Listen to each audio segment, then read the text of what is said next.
find some one thing, like even if you're having a really bad time, maybe it was somebody smiling at you in the checkout line of the drugstore or the grocery store, or maybe it was a nurse in the hospital that came to you while you were at the bedside of a loved one and just was nice to you. And you can think about that and let that soak in, and it'll make your brain happier. So gratitude makes your brain happier. When your brain is happier, all those things follow. Stay connected to gratitude. Hit the follow button right now and join thousands of listeners tuning in each week. We're the Gratitude Seekers. Come join us.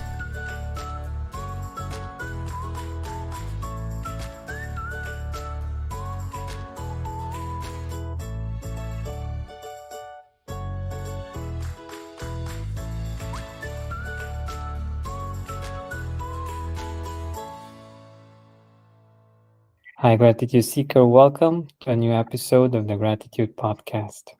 Today, with us, we have a mindfulness expert.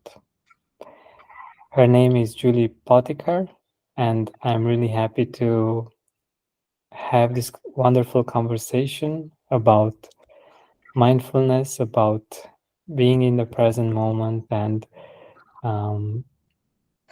so many other important topics nowadays, especially when we have so many things that tend to keep us from being mindful. Julie, welcome to the Gratitude Podcast. Thanks for having me. My pleasure. So let us know a little bit more about you. Well, I'm a mom to 3 kids that are in their 20s, a boy and twin girls. Actually, my son is in his early 30s, and the twins are about to be 29. Um, I'm a wife. I'm a teacher of mindful self-compassion. That's a certification as well as a bunch of other trainings. I create content to teach. I've written 2 books, and I'm a poet. But I used to be a lawyer. So Wow. I teach very evidence-based, science-based, neuroscience-based positive psychology. And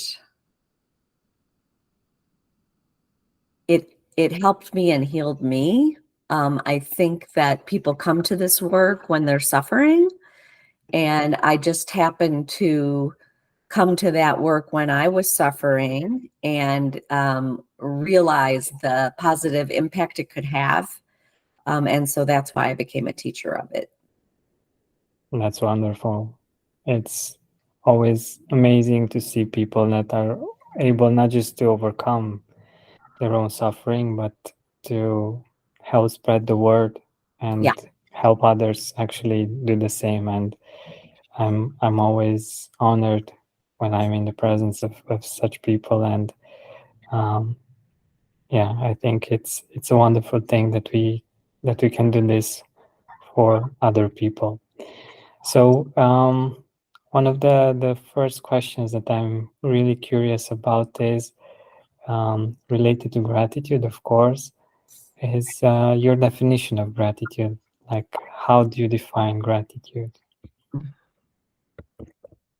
I think that nobody's ever asked me that, how to define gratitude. Gratitude is related to hope for me. So my gratitude practice is answering 2 questions each night in a journal. What did I enjoy today, and what am I grateful for today? Because even if you are very upset, you're having a horrible day, let's say a loved one is dying, or let's say the world is at war, and let's say your people are being slaughtered. Let's say other people are cheering for your demise. I mean, right now, on October 31st, as a Jewish woman, I have been having a very difficult time having gratitude. Okay, so I'm grateful I'm safe. I'm grateful some people are speaking up. It's a minority of people that are speaking up, but some people are speaking up. I'm grateful for nature, that I can look outside, that I can see a stream, the water's moving, that I can see mountains, that the sun is coming up every day, that the moon is rising, trying to find things that are enduring. I'm grateful I have a roof over my head. I'm grateful none of my family was murdered, even though I feel like it's my brothers and sisters that have suffered this horrible massacre. So it's really crazy that we're having this interview today, this interview that was set up so many months ago, because I was wondering how the hell we were going to have a conversation today. So I'm just answering honestly. I can imagine. I can imagine. And yeah, I think this is one of the wonderful things about gratitude, is that in spite of the challenges that we face in our life, and the people that we love face, we can still find the silver lining. We can still find something that we can feel grateful for, and that can help us get ourselves together and continue on with life. And yeah, just this fact. So what you said just now about get ourselves together, I think that's it. I think that's it. Gratitude enables you to get your act together so that you can be the change, so that you can be the light, so that you can do the work. Even if the work is in your garden or taking care of your family or taking care of your animals, it doesn't have to be this global thing necessarily, unless you're a person that operates in that theater. And in that case, go do it. Exactly. And the interesting thing is that these days I was thinking about peace, and about the fact that quite a few years ago, when I started the podcast, I was grateful for peace, and for the fact that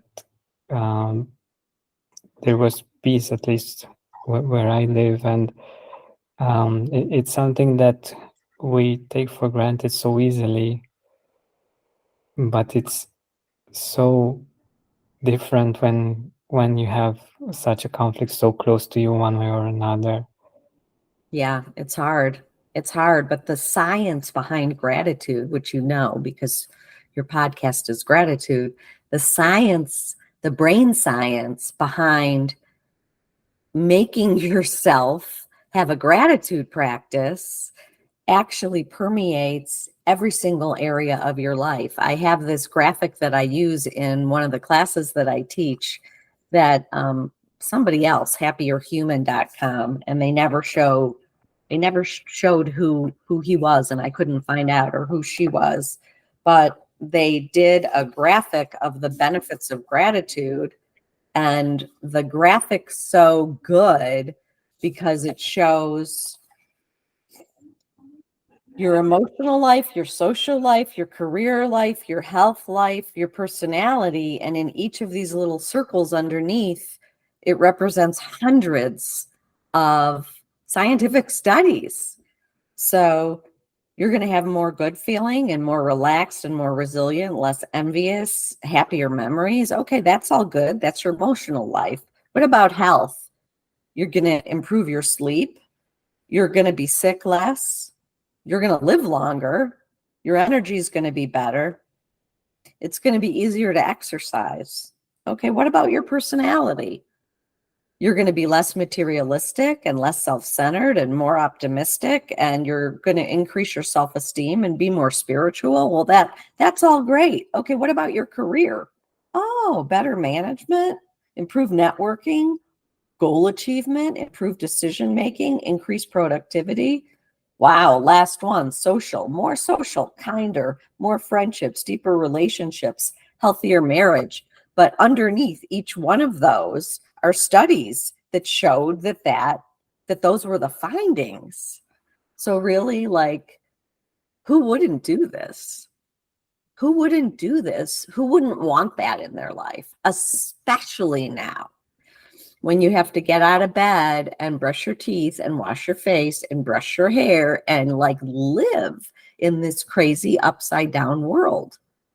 Here at the Gratitude Podcast, we believe in enjoying the journey, not just the destination. We love traveling, seeing new places, and meeting new people, but getting a bad seat can make getting there something really hard to be grateful for.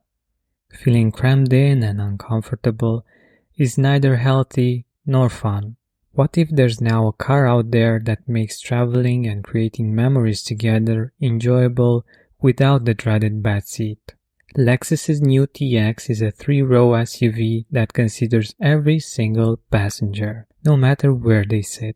With comfortable leather captain's chairs and a spacious third row, everyone gets to have an enjoyable journey to cherish together. Big or small, all passengers are getting enough leg room, elbow room, cargo room. There are even cup holders and USB chargers for all. Finally, a 3-row SUV where everybody wins. The first ever Lexus TX. Experience amazing at your Lexus dealer. The holiday season can be hectic, and that's where HelloFresh's 15-minute meals come in. These quick fixes help you get a wholesome meal on the table in less time than it takes to get delivery. The most wonderful time of the year is also the most delicious, don't you agree? Enjoy every bite of the holiday season with HelloFresh. Choose from over 45 weekly recipes and over 100 curated picks from HelloFresh Market. I love the fact that HelloFresh makes the meal decision process so easy and healthy. I don't know about you, but with delivery I'm tempted to make unhealthy choices. So having a great fast option at hand makes the world of a difference. Go to hellofresh.com/gratitudefree and use code gratitudefree for free breakfast for life. One breakfast item per box while subscription is active. That's free breakfast for life at hellofresh.com/gratitudefree with code gratitudefree. Enjoy America's #1 meal kit. That's so true. That's so true. And yeah, it's something that's so powerful that unfortunately not all of us are capable of doing each and every day. And I wanted to know how you managed to do it. How did you manage to get Keep to it up. have a habit in gratitude? Yeah. So I think that it was James Baraz's class, Awakening Joy, that I took. Maybe,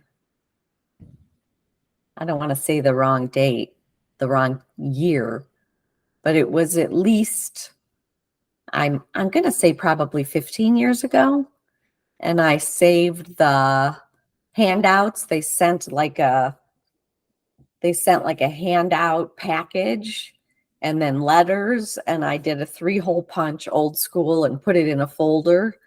And this was before I became a mindful self-compassion teacher, but I saved all the stuff. And I think that it was in his class where it was answer those 2 questions. What did I enjoy today? And what am I grateful for today? Because other people say, just write down 3 things you're grateful for, or just think about what you're grateful for.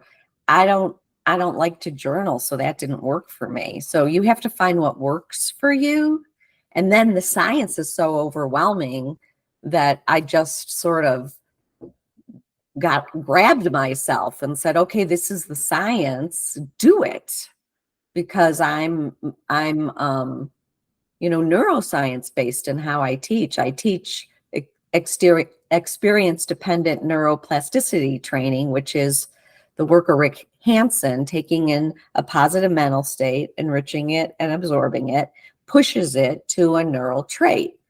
So that's a beautiful sunset. What's for dinner? No, that's a beautiful sunset. Wow, look at those colors. Just a couple breaths of enriching that and absorbing it in your body makes a new neural connection in your brain. So that's the gratitude practice. So let's say I went sailing because I love sailing and I'm a sailor. Let's say I went sailing that day. That would be what I enjoyed that day, right? And then what am I grateful for? I'm grateful for the ability to go sailing and to be on the water and to, and then you just think about that. So I didn't write a novel on sailing. I wrote the word sailing. And then I just had to use my brain and let it soak into my body. That's it. So that's easy. So people Yeah, find some one thing, like even if you're having a really bad time, maybe it was somebody smiling at you in the checkout line of the drugstore or the grocery store, or maybe it was a nurse in the hospital that came to you while you were at the bedside of a loved one and just was nice to you. And you can think about that and let that soak in, and it'll make your brain happier. So gratitude makes your brain happier. When your brain is happier, all those things follow. exactly. This is one of my favorite things about gratitude, just the fact that it's very helpful when things aren't going great, because it helps you see those things that are working and that are great in your life, but also it enhances the beautiful things that have happened. Like um, we don't have to wait every day to have the biggest promotion or pay raise or something like this so that we can be grateful, but we can find things and amplify them and get even more juice out of them by practicing gratitude. And yeah, I love the fact that you pointed to these, both of these things. Yeah. Yeah, they can be really little. It can be that you have a soft pillow or your favorite blanket. I have this blanket from I loved both of my parents deeply. But my dad passed away 3 years ago, and I have some of his stuff. I wear his watch. I have the blankets that we used to cozy up with to watch TV. I'm tactile that way. I wear something of Mhm. my mother's every day. She passed in 2016. That's already a long time ago, but he passed in 2019. That's not that long ago. And so I just appreciate the feeling that I get from their stuff because it connects me. And then I can feel, I mean, it's melancholy and bittersweet, but I can feel connected. And I was so beautifully loved. That's So, amazing. Yeah. yeah, it's good. I'm glad he's not Yeah. alive right now. Oh my gosh, what a world. Yeah. I know the feeling. I can be Yeah, grateful about definitely. that. Yeah, I can be grateful that he's not witnessing the world right now. exactly. Yeah, definitely. I can definitely relate. And yeah, but the one beautiful takeaway from this is that we are um, we are different as humans. We have different um, senses that are really important for us. Like you mentioned, you are tactile. When you feel things with your hands and on your body, you feel in a certain thing in a certain way.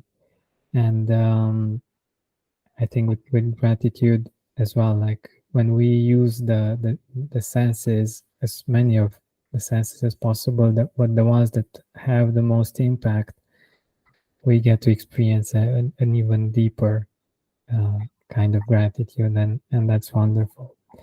But I wanted to get to something else as well, um, to the fact that we tend to focus much more, unfortunately, on criticizing ourselves rather than on being self compassionate, being grateful, appreciating things about ourselves. How can we start going from being very critical with ourselves to being self compassionate? Well, that's the mindful self-compassion curriculum in a nutshell. Learning to be kind to yourself and gentle with yourself and cut yourself some slack is a difficult practice, but it's 100% teachable. So actually, I'd like to tease apart what you said, because you said two different things that are important. One of them is that we have a negativity bias because we're primates. So that's the first thing. Don't beat yourself up over the fact that your brain is Velcro for bad things and Teflon for good things. Thank you, Rick Hansen, for that image. I think that he originated those images. So knowing that, how do you overcome that? And also acknowledge that you have an inner critic. So you speak to yourself harshly. You wouldn't talk to your best friend the way you talk to yourself, or you wouldn't have any friends, right? Because you can be really, really mean to yourself, right? Your inner critical voice is the voice of an early caregiver that was trying to keep you safe, or trying to have you do your best, or they were just in fear, whatever it was. Now, if your early childhood was actually traumatic, abuse, neglect, um, you know, uh, these exercises are not appropriate for you, because your inner critical voice actually has no value. So you don't want to make friends with that voice.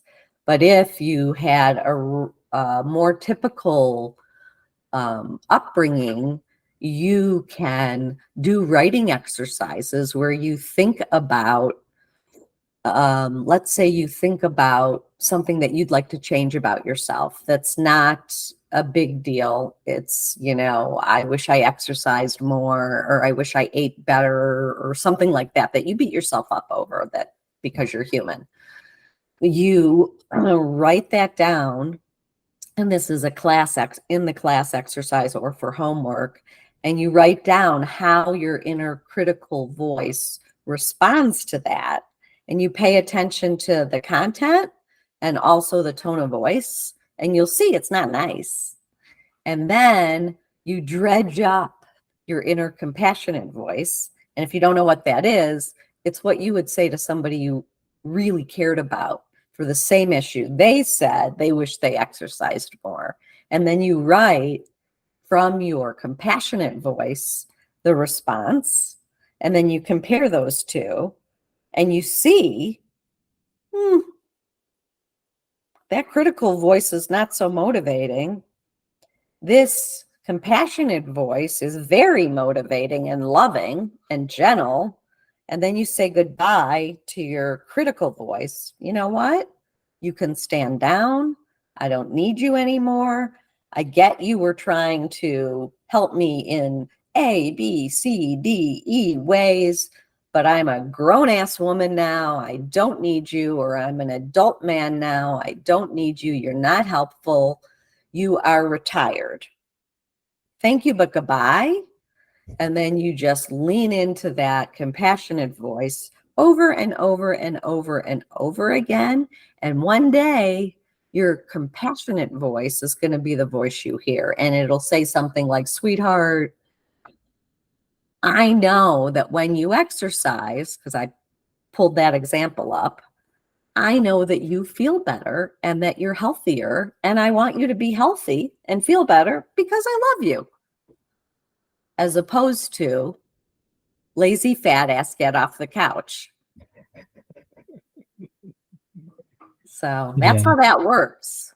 We're all grateful for having a roof over our heads and love the comfort it brings us. So we spend a lot of time indoors. Actually, did you know that Americans spend an average of 90% of their time indoors and take about 20,000 breaths a day? Unfortunately, the quality of the air inside is 2 to 5 times more polluted than outdoor air according to EPA. With that in mind, I love having my windows open as much as possible to let fresh air in.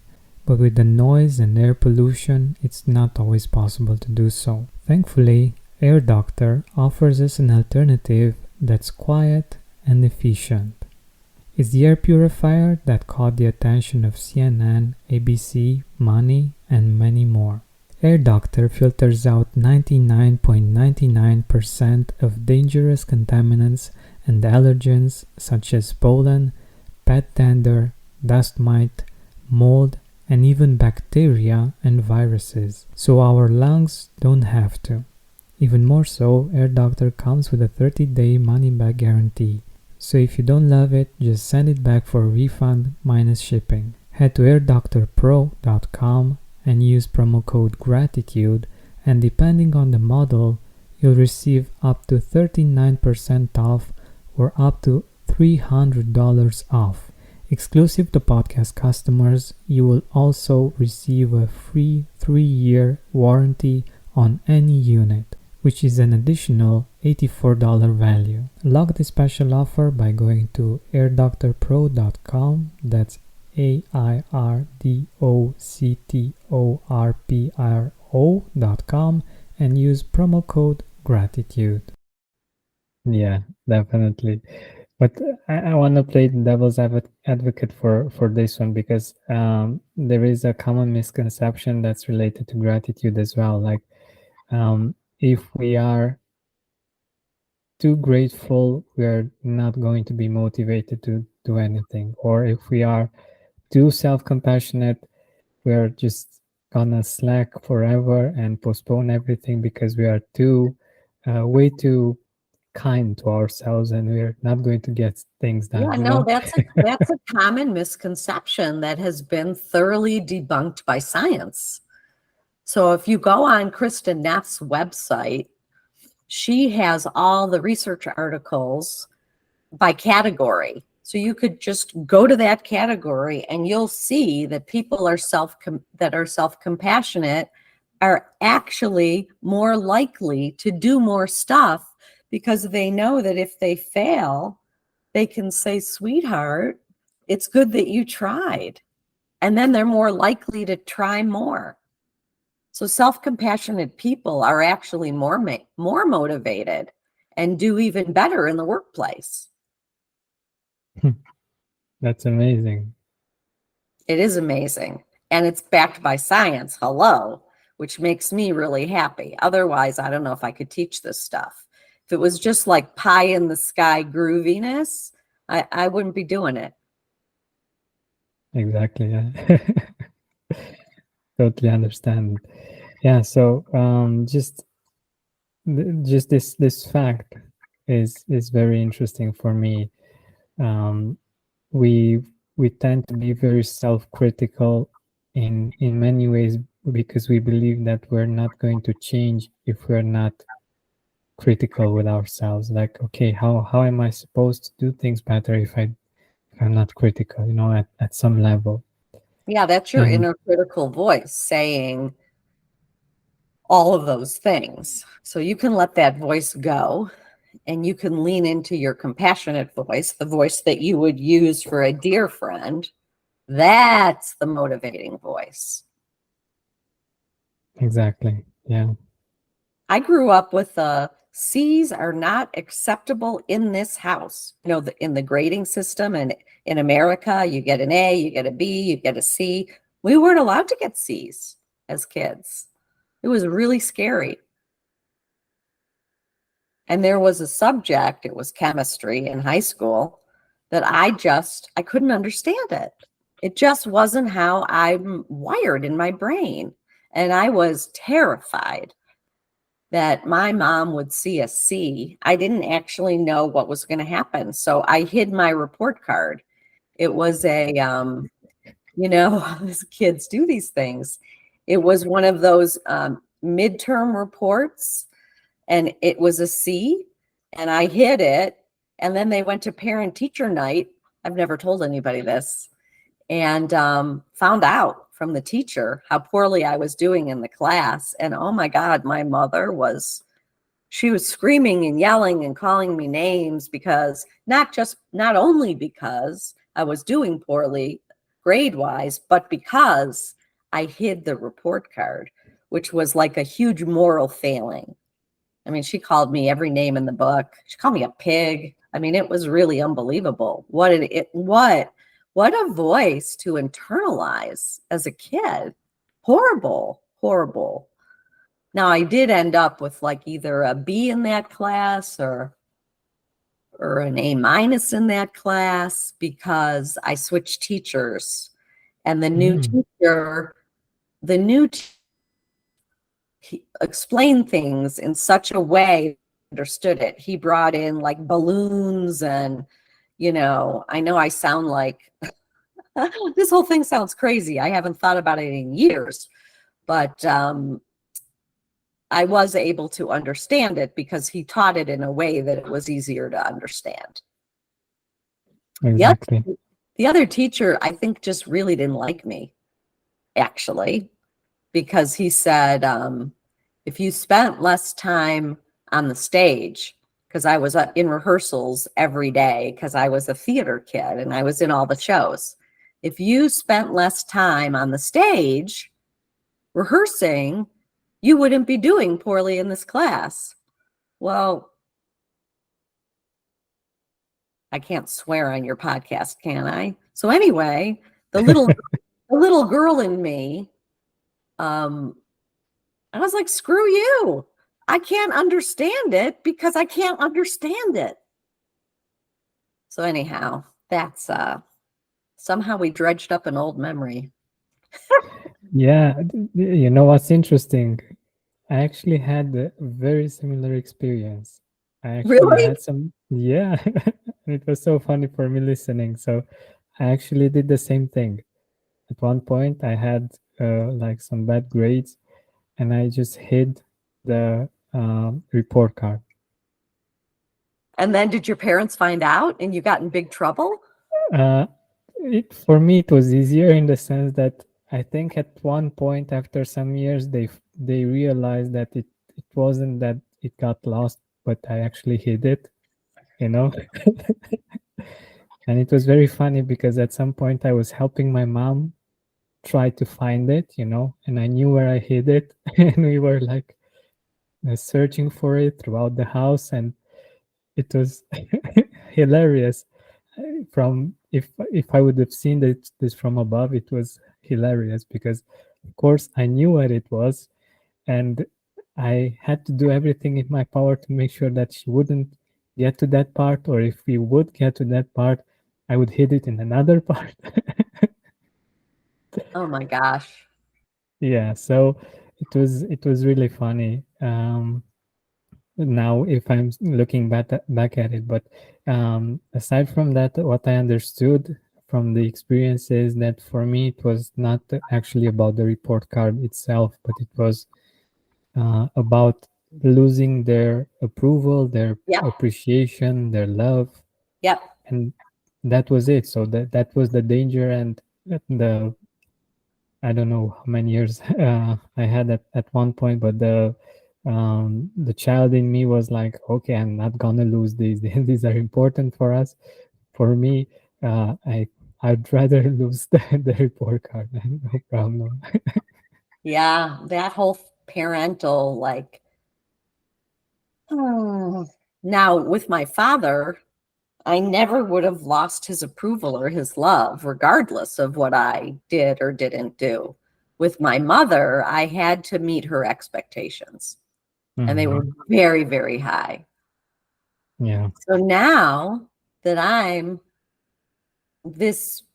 62 years old, they're long gone, right? They it's looking back and grieving them and missing them. I can see why it's so much easier to have so much more sweetness for my dad, because my mom was hard. I loved her deeply and she was phenomenal, but that's hard. That's really hard. So I try not to do that to my kids. Here at the Gratitude Podcast, we believe in enjoying the journey, not just the destination. We love traveling, seeing new places, and meeting new people, but getting a bad seat can make getting there something really hard to be grateful for. Feeling crammed in and uncomfortable is neither healthy nor fun. What if there's now a car out there that makes traveling and creating memories together enjoyable without the dreaded bad seat? Lexus's new TX is a 3-row SUV that considers every single passenger, no matter where they sit. With comfortable leather captain's chairs and a spacious third row, everyone gets to have an enjoyable journey to cherish together. Big or small, all passengers are getting enough leg room, elbow room, cargo room. There are even cup holders and USB chargers for all. Finally, a 3-row SUV where everybody wins. The first ever Lexus TX. Experience amazing at your Lexus dealer. The holiday season can be hectic, and that's where HelloFresh's 15-minute meals come in. These quick fixes help you get a wholesome meal on the table in less time than it takes to get delivery. The most wonderful time of the year is also the most delicious, don't you agree? Enjoy every bite of the holiday season with HelloFresh. Choose from over 45 weekly recipes and over 100 curated picks from HelloFresh Market. I love the fact that HelloFresh makes the meal decision process so easy and healthy. I don't know about you, but with delivery I'm tempted to make unhealthy choices. So having a great fast option at hand makes the world of a difference. Go to hellofresh.com/gratitudefree and use code gratitudefree for free breakfast for life. One breakfast item per box while subscription is active. That's free breakfast for life at hellofresh.com/gratitudefree with code gratitudefree. Enjoy America's #1 meal kit. Yeah, that's again the most wonderful part, that we as a species, we can learn Change. from. Yeah, we can change, we can do things better. We can, when we know how it is to be in a certain situation, we know that we can improve and we can do things better. And that works on the inside as well, like you mentioned, the fact that we've seen that we can really beat ourselves up, and we're actually just feeling miserable, like in most of the situations we just feel bad about things, but that changes nothing actually, and no one actually wins from this. Right. And we have a choice. We can choose the other voice that you mentioned and that you describe beautifully. And that's the voice of someone that loves us, that someone that cares for us. And it's a whole nother way of experiencing life, basically, Yeah. when you're not that rough with yourself. And I call myself sweetheart. I do. I call myself sweetheart. The first maybe year or two, or maybe even 3 of calling myself sweetheart made me laugh because it sounded so weird and almost fake, right? And now I just really mean it with all my heart. I call myself sweetheart. Sweetheart, honey, this is hard, but you can do it. Sweetheart, I'm so sorry you're hurting. Sweetheart, what do you need to hear right now? Sweetheart, what do you need to do right now to shift your mood? I created that acronym SNAP, which is my second book, which is soothing touch, so that you release some endorphins and oxytocin to start feeling better right away, right? And then name the emotion, because that really helps give you more perspective around it. Oh, this is grief, this is fear, this is anxiety, this feels terrible, whatever it is, right? And then the act of SNA, the A is act. What do I need to hear right now? Sweetheart, what do I need to hear right now? And then you say it to yourself, because you deserve it. You deserve that, sweetheart. And then what do I need to do right now to shift my mood? Now, you might not want to shift your mood. You might say, you know what? I need to cry for 15 minutes. And then I need to pick up myself and glue myself back together and do something that brings me joy so that I can have a gratitude about it. So what brings me joy that I can do in that moment? Is it listening to a song that moves me? Is it going out in nature? Is it petting my dog? Is it cooking something, calling a friend, taking a bath? You'll have a joy list that's unique to you, that'll have 25 or 35 things on it, and you'll pick one of them to do. And then the last part of SNAP is praise. It's the P. And that is thanking yourself for your practice, thanking your teachers. If you're a God person, thanking God or Jesus or Buddha or Allah, and then all of that is gratitude and letting that soak in. So something is happening that you are uncomfortable with. You're feeling uncomfortable. Snap, soothing touch, name the emotion, act, and praise. And when I teach it in a group of people, I have them do the hand and arm motions so that they remember it. When we did the book launch, my husband said afterwards, that was really good and it was really interesting, but I felt like we were doing the hokey pokey at the beginning of the class. And I said, good, because people remember the hokey pokey. Exactly. I want them to remember this, and eventually it'll get internalized and they won't be using the hand and arm motions, and they'll just know. They'll have their hand on their heart or their stomach or their face, or they'll be hugging their arms, whatever the soothing touch is that works for them. And then they'll be naming that emotion. Wow, that feels like anger, right? Or fear or whatever it is. Then they'll be doing the act. What do I need to hear right now? And they'll tell it to themselves. And then they'll be doing, what do I need to do right now? And they'll do a tool or 2 or 3 or 4 or 10. And finally, they'll be praising. Such a powerful practice. And I love this idea that you're doing something not just in your own head, but you're also moving, you're also experiencing the feeling and all of this process with all of your body. And I think this is very powerful.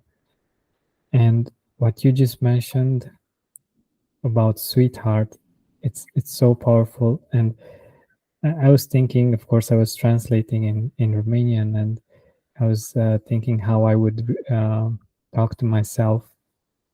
And I urge our audience to do the same, like to think about sweetheart, or the kind of way you would address someone that you care about and you love, and just have this experience. Because of course when you hear it from us talking, it's something, but when you do it in your own head and you talk with yourself like that, it's so interesting, and it's such a different kind of experience. And you realize that I could do this. Right. This could be a way for me to relate to myself. This is not right. bad. And if it makes you laugh because you feel embarrassed, that's okay, because laughter is also very good. Biologically, laughter is very good. Shauna Shapiro wrote the book, Good Morning, I Love You. She's a scientist. She wrote this little book, Good Morning, I Love You, because she had where she did it in the mirror every morning. good morning, I love you, she said to herself. And she's a scientist, so the book's filled with really good science, and she showed how it changed her life. Yeah. And usually these simple things are so impactful, but we just need to do them, like really have this experience. And yeah, for me, this was very moving, just relating to myself and talking to myself in such a way, because what I felt was that it was activating something inside of me that I was doing for other people very naturally, Mm-hmm. but it was different or weird in some way to do it with myself. And I think this is a wonderful gift that we can bring to ourselves, and it's simple. And of course, the snap method is so powerful, and the visual of it, like the snap, everyone knows the snap, and the fact that we know that it's very easy to do and to put into words and into something really concrete. That's amazing. We're in theory, we're nearing the end of our time together. I don't know if you have a few minutes to continue, or Yeah, I'm fine. I'm good. okay. Just wanted to make sure that you don't have a hard stop, because I feel that there's more. There's more to our conversation, and yeah, I think it would be amazing to continue for a few minutes. So yeah, Sure. I think it's so powerful, just this simple act. And also what I see about you that I really appreciate is the fact that you're very playful, uh, like this the way you approach these kinds of things that are serious from some points of view is still very playful.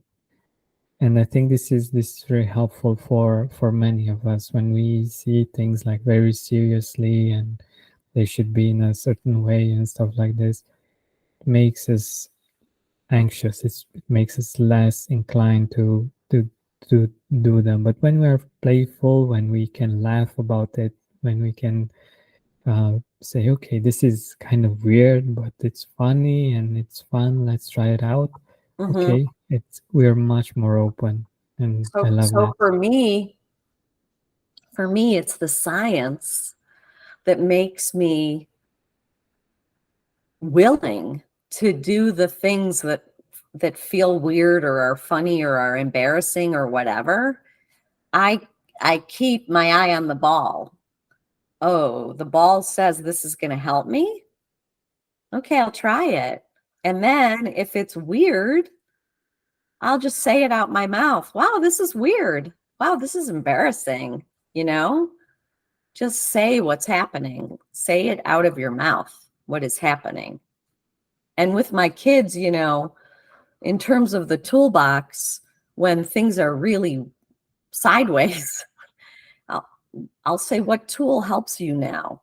Is it going to be going into the sauna or into an ice cold bath or a cold shower to reset your nervous system? Is it going to be listening to a meditation? My daughters are musicians. Is it going to be writing music or singing? You know what I mean? So Yeah, um, I once years ago, my son called me. He was having a panic attack, and I told him to put his face in a bowl of ice water, because it's a DBT, dialectical behavioral therapy tool, because you have the diver's response and it resets your nervous system. And so he did it, but then he didn't use another tool after that. So he went back into panic, and he called me again and he's like, I've stuck my face in the ice water 3 times already. And I'm like, oh, I didn't tell you what to do after that. Then you use the tool. Is it going to be grounding yourself through the soles of your feet? Is it going to be doing a meditation? Is it going to be watching something completely distracting? Like during this past 3 weeks when I've been so upset because of what's going on in Israel and in Gaza, I've been watching old movies, classic movies from the 1940s, or cheesy rom-coms, which stands for romantic comedy. I'm having a hard time. Normally, I really get into reading novels, and that's a good distraction. That's one of my tools, but I'm having a hard time concentrating because I'm upset. So you pick what's going to work for you. Some of these days, I've been taking 2 baths a day. Taking a bath in the middle of the day, that's kind of a day bath. That makes me laugh. That's kind of like extra, So, Yeah. so I do approach it. I never thought about it as playful, but I think you're right. I do approach it with a light touch. Here at the Gratitude Podcast, we believe in enjoying the journey, not just the destination. We love traveling, seeing new places, and meeting new people, but getting a bad seat can make getting there something really hard to be grateful for. Feeling crammed in and uncomfortable is neither healthy nor fun. What if there's now a car out there that makes traveling and creating memories together enjoyable without the dreaded bad seat? Lexus's new TX is a 3-row SUV that considers every single passenger, no matter where they sit. With comfortable leather captain's chairs and a spacious third row, everyone gets to have an enjoyable journey to cherish together. Big or small, all passengers are getting enough leg room, elbow room, cargo room. There are even cup holders and USB chargers for all. Finally, a 3-row SUV where everybody wins. The first ever Lexus TX. Experience amazing at your Lexus dealer. The holiday season can be hectic, and that's where HelloFresh's 15-minute meals come in. These quick fixes help you get a wholesome meal on the table in less time than it takes to get delivery. The most wonderful time of the year is also the most delicious, don't you agree? Enjoy every bite of the holiday season with HelloFresh. Choose from over 45 weekly recipes and over 100 curated picks from HelloFresh Market. I love the fact that HelloFresh makes the meal decision process so easy and healthy. I don't know about you, but with delivery I'm tempted to make unhealthy choices. So having a great fast option at hand makes the world of a difference. Go to hellofresh.com/gratitudefree and use code gratitudefree for free breakfast for life. 1 breakfast item per box while subscription is active. That's free breakfast for life at hellofresh.com/gratitudefree with code gratitudefree. Enjoy America's #1 meal kit. Exactly. Yeah, and this makes it powerful. We have to be serious in so many activities in our days, and we have to be in so many ways serious and focused and all of these things. And when we are able to play with these things rather than feel that it's another responsibility, I think that's when we open up and we say, this could work. This is interesting. Okay, this is weird, but it's new. Let's try it out. Let's see if it works. And I think this actually brings a lot of change, because when we see things as being weird or out of the ordinary, it means that we haven't had that experience yet, right? That's why they call it a practice. Yeah, exactly. And yeah, these kinds of things actually stick with us, and yeah, we get to do them for the long term. And we internalize them and we can use them, like we said in the beginning, either when things um, are hard and it's not easy to find things to be grateful for, and also when we want to amplify the beautiful things that are happening in our life. So we're nearing the end of our time together, and I wanted to ask you, where can our audience get your books, get in touch with you? Sure, my website has everything. It's mindful methods with an S for life.com, mindfulmethodsforlife.com. I know that's a mouthful, but it was the domain in 2014 that I could get on GoDaddy. I wanted it to be some shorter name, but I couldn't. Anyhow, it's mindfulmethodsforlife.com, and there's actually a podcast on there that's free. It's got hundreds of compassion meditations, and each one has a poem at the end, because that's how I teach.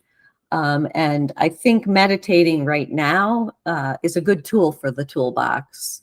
There's also my books in there, but when you go to the suggested reading tab, the pull down, you'll see all my teachers' books. And you'll see any book that I have found, being a woman of the book, that has been helpful for me in this journey.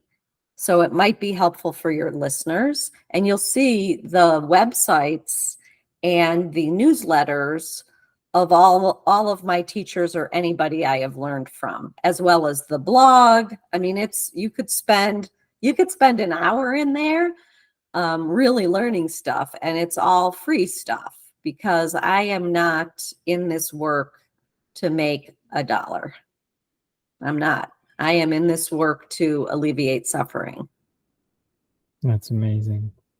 And yeah, I think in relation to what's happening in the world, I think this is actually the root of it all. Yes. Yeah. May there be peace someday. May there be peace. Exactly. Evil needs to be rooted out so that there can be peace. It's actually a battle. It's a battle to root out evil. Yeah. And I think we're all doing our part. And yeah, you're definitely doing amazing work in this sense, and you've created an amazing resource for all of the people that are open and that want to learn. So thank you so much for being here with us, for sharing your knowledge and your playful and kind way of being. Oh, Thank you. that's so sweet. Thank you for having this podcast. And thank you for the trip down memory lane. I can't believe I went all the way back to high school. Yeah, that's amazing. And what were the odds to have the same kind of experience? Yeah. Well, so maybe the odds are high. Maybe Yeah, that's true. there's millions of people that when they were kids were so scared that they hid their report card. Yeah, exactly. Maybe there's a common humanity there. Exactly. Yeah, definitely. So again, thank you so much. It's been a great pleasure, and I'm really happy that we got to do this together. Thank you. Thank you. Hey, Gratitude Seeker, thank you so much for taking the time to listen to this interview. I really appreciate it. And if you could think of one person that would also benefit from it, share it with them. It might actually be the inspiration that they need to make their day or maybe even their life much better. Thank you so much once again. This has been Georgian Benta. Don't forget to keep seeking and spreading gratitude.